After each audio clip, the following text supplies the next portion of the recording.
ચાલો રેડી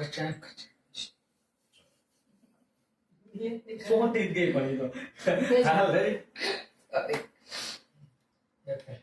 હા રોક્યા જશે. તમારું તો હું નહીં કહી શકું, પણ સાસુને તારા માટે કેટલી લાગણી અને પ્રેમ છે, તો રોક્યો જશે તને. ખબર જ છે. ધક્કા મારીને બહાર તો નહીં જ કાઢે. રહેવા દો નણંદબા, તમે ના બોલો ને તો વધારે સારું. મને પણ ખબર છે કે મારા મમ્મી છે ને એ બહુ સારા છે. એ આદિત્યને આ ઘરમાં રોકવા કંઈ પણ કરી શકે.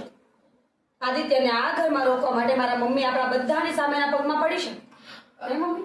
હા પડી શકું બેટા, 2 વાર તો પડી પણ ગઈ તારા આવા પહેલા. એક વાર હજુ ન બની શકે કે આદિત્ય માની છે. આદિત્ય કુમાર રોકાઈ જાઓ, રોકાઈ જાઓ, રોકાઈ બસ જાઓ. બસ રહેવા દો. આટલું કહેશો તો રોકાઈ જઈશ. એટલે રહેવા દો, હું રોકાવાનું નથી, ચિંતા ના કરો. તમે પાછા વિચારવા લાગશો કે કદાચ ને રોકાઈ ગયો તો. ના ના પણ મેં નક્કી કરી લીધું છે